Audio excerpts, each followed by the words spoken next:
home buyers will find move-in ready homes with nice floor plans, soaring ceilings, crown molding, and attractive fireplaces. Modern kitchens highlight granite countertops, stainless steel appliance, and custom cabinets.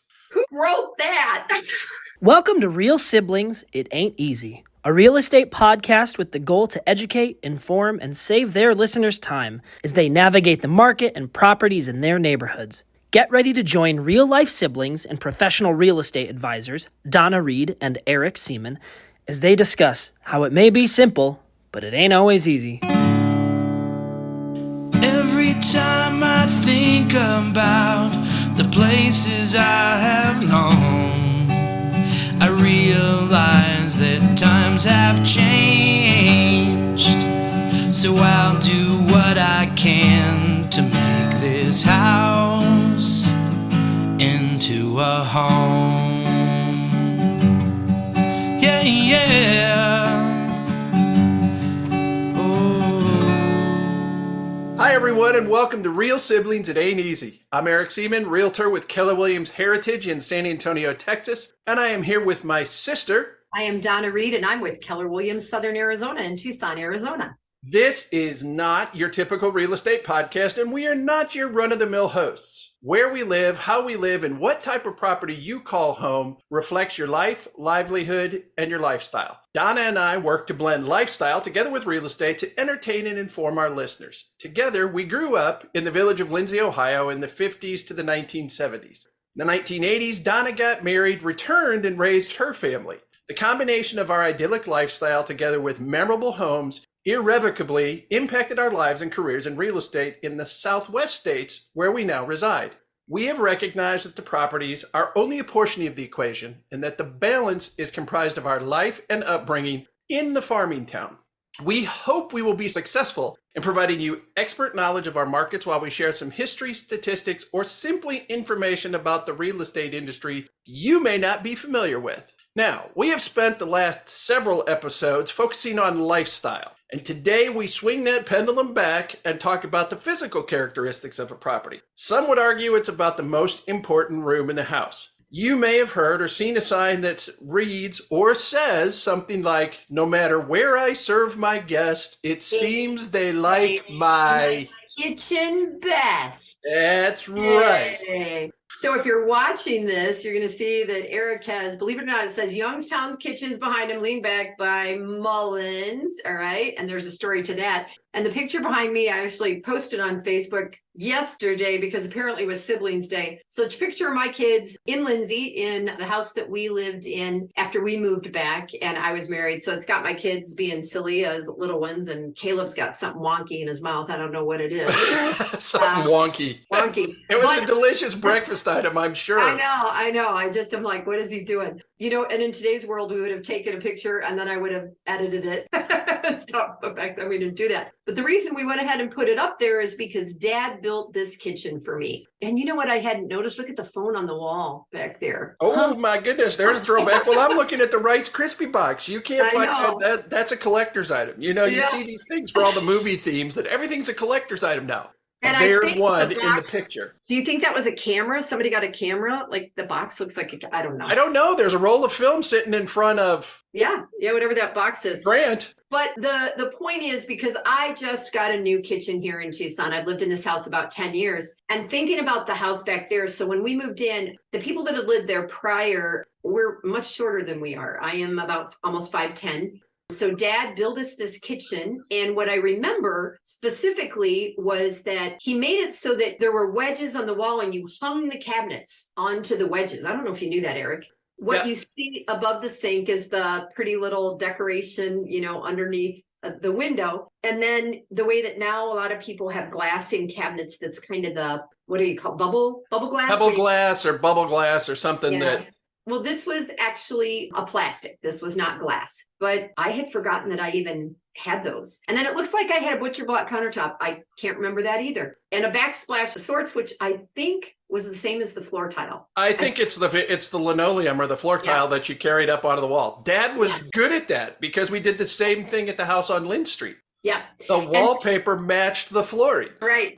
And since I since I've just been working on my kitchen here in Tucson and I still don't have a backsplash, I literally looked at this picture to see if it looked straight. Like, I'm like, yep, that looks pretty straight because nothing in this home seems straight since we started the process. And the backsplash that I chose, right now, subway tile's popular everywhere, right? You know, the kind of the square. And I chose something that's more arabesque, that's different colored because my cabinets themselves are pretty neutral. I'm sorry, more what? Arabesque. Isn't that a ballet term, an arabesque? It is. It is. So we can go either way. It's a ballet shaped wall piece, but clear as mud. Yeah, clear as mud. Bottom line is it's not square. As I was talking to the man that's going to install it, I said, so do we have to take it all the way up to the cabinets or do we fill in with grout? He walked into the other room there and then he looked over and he said, you need to take it up as high as somebody will see it standing over here. And because it's a weird shape, it's going to be harder to put together. And then we talked about the wet saw and do you have to do that? And could we fill it in with grout? Could we put a piece of wood? So it's been quite a process. And I paid my first $5,000 in July of 2022. Okay. All right. Now, hold on there. I want to read you something that I found. Now, how do you pronounce your townhome community? Las Quintas. Las Quintas Townhome is a charming townhome community located in North Tucson, offering a collection of stunning residences ranging from 1,000 to over 1,600 square feet. The townhome provides low-maintenance lifestyle in an ideal location. The properties date back to the 1970s, and most are updated, showcasing modern kitchens, renovated bathrooms, and freshly painted interiors. Home buyers will find move-in ready homes with nice floor plans, soaring ceilings, crown molding, and attractive fireplaces. Modern kitchens highlight granite countertops, stainless steel appliance, and custom cabinets.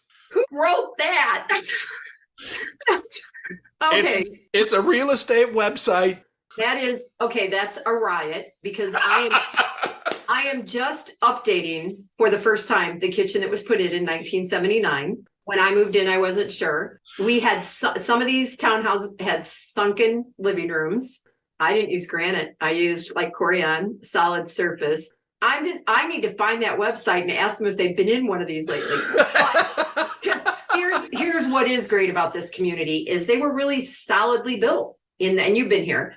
They were well built. We have 2-car garages. We have front and back courtyards, all those things that I like. And I have a big kitchen that wasn't being well utilized. And now it is. Now that whole wall where the hutch that Dad had made me sat, now I have cabinets there and it's lovely. And one of these days, maybe we'll put on the website or we'll put the picture of the new kitchen in when I get Okay, so you did say you went with a Corian or a quartz? Yeah, they call it solid surface, but it's solid surface. Okay, Corian. so you went with the solid surface material rather than a natural stone, rather than a quartz or anything like that. Yeah. Reasons you made that selection? Partially because I was putting a cool butcher block, a real nice wood in between the transitional piece between the kitchen and the dining. But my house is only worth, okay, I'm going to say only, in Tucson, my house is worth about $320,000. So it doesn't warrant a $50,000 kitchen. And I was told by many people that the Corian holds up just as well, and I don't have to worry about it. So I made partially a look and partially an economic decision. Okay. And that's important because you and I both work with investors who flip. Yep. And there are certain areas where it's like, you're not going to do not think you have to put in granite in order to sell this. That's because correct. This is not a granite neighborhood. It is amazing, but don't expect your return because a neighborhood where a house is only going to sell, because there's neighborhoods in San Antonio where I pointed out to an investor just the other day going, it's stripped down. We do some basics in here, some what I would call builder basics. Don't do the granite because your final price is only going to be around $180,000. Yeah. I just was having that conversation with someone about Steve's house because I have somebody looking at it and he lives a mile from me in a townhouse built right around the same time. Not the same builder, I don't think, but really similar in the, because well, come on, you're in Tucson. Yeah, well, okay. Built in the 70s. I have a vaulted ceiling. He doesn't, those kind of things. But he has literally the same butcher block laminate on his countertop that I had in that house in Lindsey. And not solid wood butcher block, just the laminate cut, because he didn't change that. Right. The kitchen's massive. And the flipper that came in said, I might paint these cabinets, but there's no way on earth I would remove them and make them something different, because nobody's going to build or buy or put in this much good storage. So we were having that discussion about, what do you do, in a home super sturdy. Now, and then, okay, so keeping us moving along. Yeah. Stainless steel appliances. Did you make the transition and do stainless steel? I did not. I don't. And why not? I don't like stainless steel because it shows all the fingerprints and all that stuff. So I have I have white appliances, and I like my white. I know. Oh my God. I like my white appliances. My stove is newer. I'm in an all electric community. The stove isn't old. And I made a shelf for my microwave as compared to up above the oven.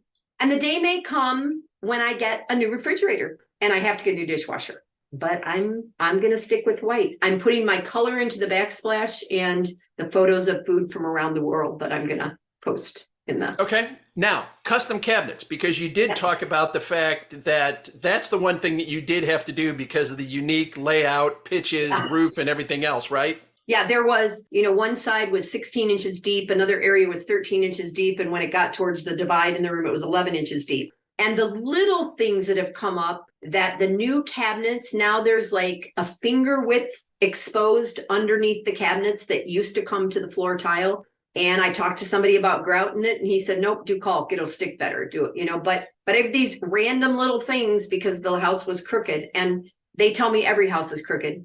It is. I mean, think about the building material. You have wood, and wood is warped. We have seen the wood going in on framed houses that you can already see the warp in the wood, even though it's been sistered together or whatever else. And despite the best sheetrockers who are really good at blending in mud and whatever, there's that curve to the wall. I mean, I don't know about your house, but I know my house. At night, when there's no natural light and there's just light from a hallway, I can see every single joint down the wall where a 4 foot by 8 foot sheet of there's the texturing is different enough. You can see it in the ceiling that we know it's 4 foot by 8 foot, but it's like, and there's the joint and there's the joint. It's funny. I look up, I'm like, but we use that weird, finish over top out here that was never back in the Midwest. So I don't see it here, but I definitely seen it in some homes. And somewhere you can tell if there's been a leak because you can actually see where that little 4 by 8 piece of wood. So deposit in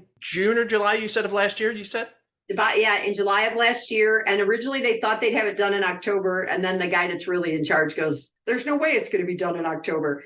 And I said, well, because I had been out of my house the year before because of the roof leak and the bathrooms being done, I said, I don't want it to be done during Thanksgiving or Christmas. I just want to be in my house. So then we pushed it to January, and then it wasn't done in January. And then we pushed it to February. And then I was having company. And so it became March install. So a lot of it was personal. It wasn't necessarily supply issues. Yeah, no, it wasn't. They typically do a commercial stuff. I was a random client because I sold the home of the owner of the company. That is the reason they did a custom kitchen for me at what is a fairly reasonable price. But I also got pushed a little bit because of that. And I have a few things right now that still need to be done. They're going to come back, but they're out of town doing another commercial job at one of the mines that they have to do. And I'm mostly done, and I'm living here again. So for me, and the longer I put it off, the longer I hold on to my last $10,000. All right, so you hold on to that money, and let's jump to the picture that's behind me for anybody on YouTube. If you're not, I was out showing homes about 7 years ago, went into an old potential investment property and ran into the logo that's behind me, which is Youngstown Kitchens, which was a division of Mullins. And the reason that was significant to us, is because our father grew up in Eastern Ohio, near Youngstown. Youngstown Kitchens actually moved its location to Warren, closer to where Dad grew up in Bristolville. Mm-hmm. And both my grandfather and my uncle and my father all worked at Youngstown Kitchens, making what was one of the top-selling metal kitchen designs of the late 1940s into the late 1950s.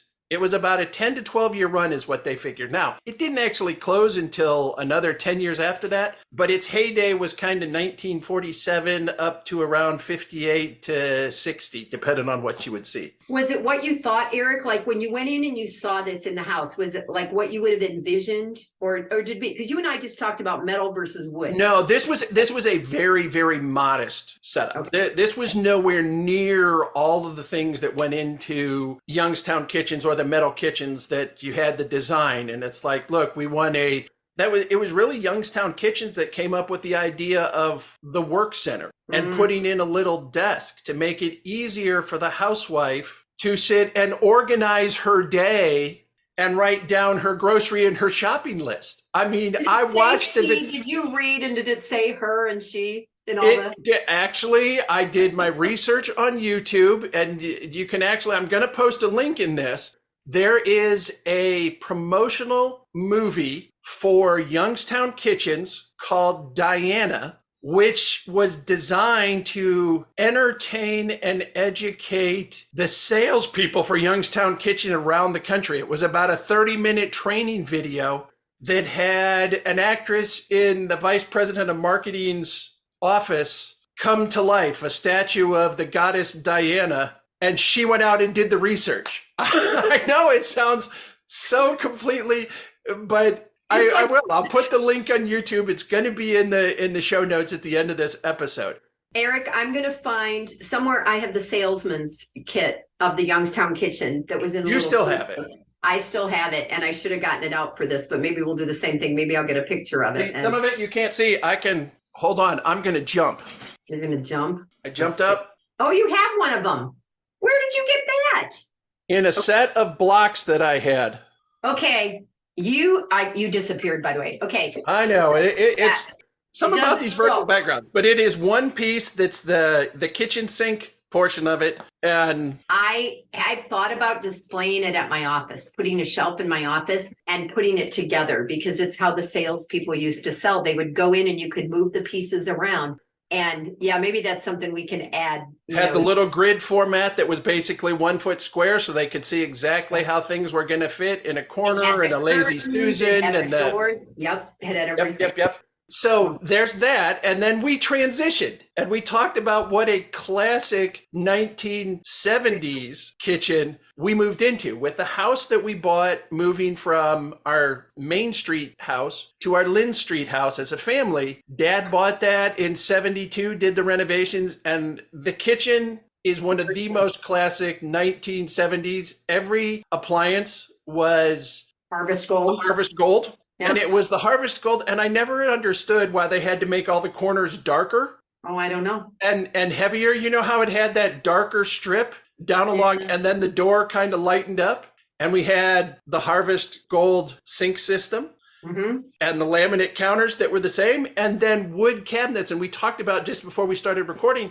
I don't know what necessarily influenced that. I honestly got to think that it was some of coming out of the 1960s and the hippie movement and a swing back towards more natural products. Maybe. It got us away from the metal cabinets. And so kitchens went in with the natural earth tones. We had lots of browns and orange and avocado and the Harvest and wood cabinets.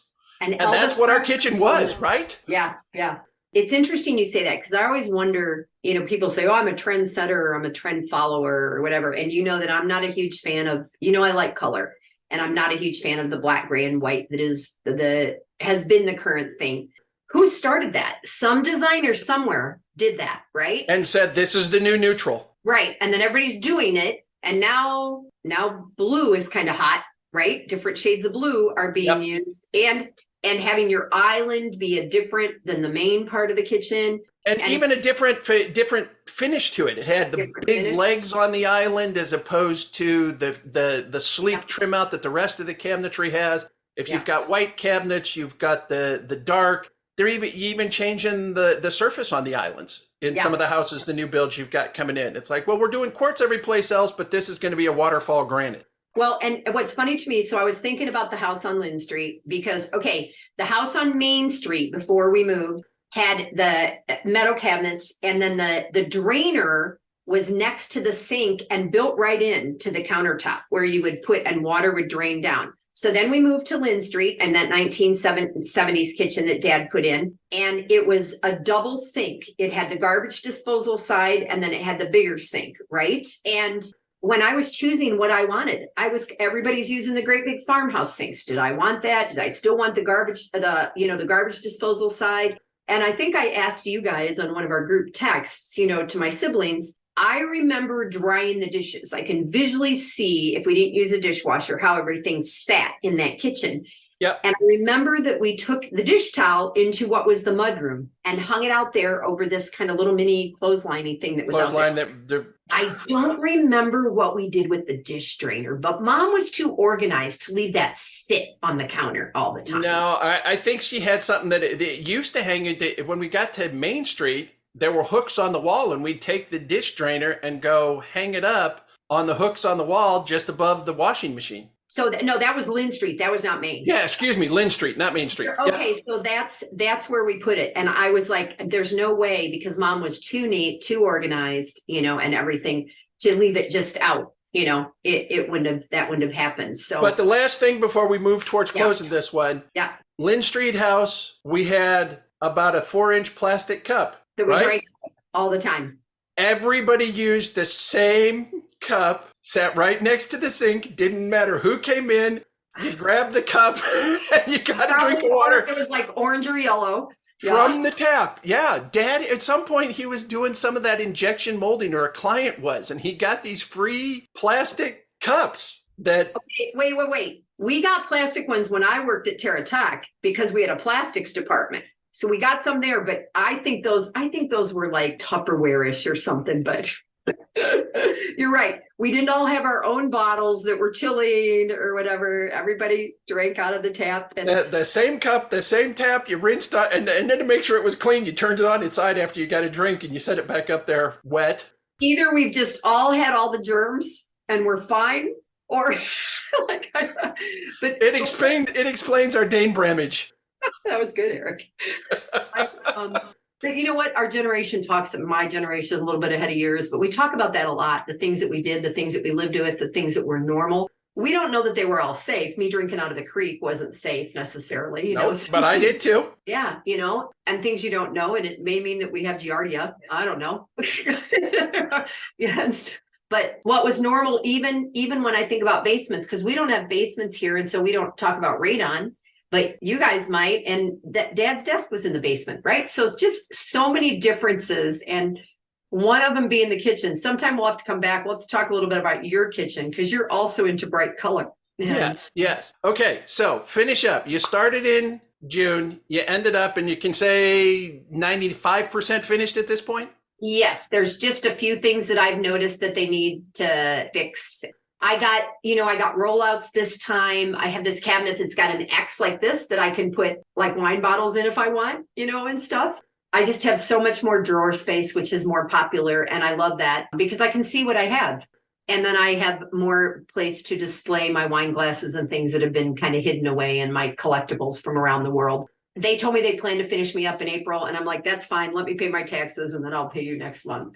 So, all right. So what was the custom cabinets, new appliances, all white, solid surface countertops? What was the price? What was the final price tag or about out there? I bought the butcher block myself. That was about $900. I bought the backsplash. It's going to be about $2,500 to $3,000. It's an expensive backsplash, and even the guy that's going to put it in looked at me like I was crazy. But so I probably will wind up with about a $25,000 to $26,000 kitchen. But that's a custom built kitchen. And that's custom built. And what is your room? About a 15 by 15 wall to wall? It's not quite that big. I would say it's about 12 feet across, that piece, about 12 feet by 13 or something like that. And so it's okay. So I was a little bit off. I had it a little bit bigger. Yeah. But it's everything that I am ever going to need. And if I ever move from here or rent it out, it's a great space. And then I don't have an eat-in kitchen. So the biggest thing for me was getting rid of that trash can that I've had for 40 years and figuring out what to do. Yeah, that was emotional. I know. All right. Well, we want to thank everyone for listening and joining us as we have reflected and recalled how life in a small village of Lindsey, Ohio impacted both our lives and careers in real estate. It wasn't just the houses. It's not just the lifestyle. It's a perfect blend of the two, which have carried us forward into our lives and our careers. As we wrap this up, please keep in mind that our goal is to communicate, educate, entertain, and connect with you, our listeners. We're both realtors with Keller Williams, and we are here to help your family find a perfect property to call home and create your own lasting memories. If you're in San Antonio or South Texas, I am available to assist you, while Donna is in Tucson, Arizona. If you are across the United States or perhaps even around the world, remember we are both part of extensive networks of real estate professionals, and we would be happy to connect you with an amazing realtor where you need it. Remember, it may be simple, it ain't always easy, and until next time, I'm Eric. I'm Donna. And we are Real Siblings. Thanks, All everybody. right, thanks, y'all. Every time I think about the places I have known, I realize that times have changed. So I'll do what I can to make this house into a home. Yeah, yeah.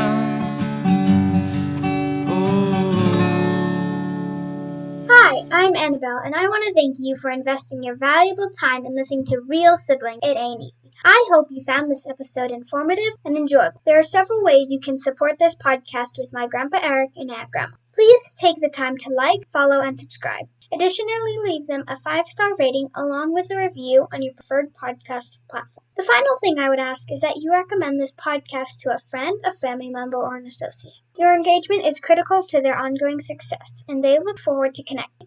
Check out the show notes Grandpa put together with their contact information, including emails, phone numbers, and website. And remember, the Real Siblings look forward to hearing from you.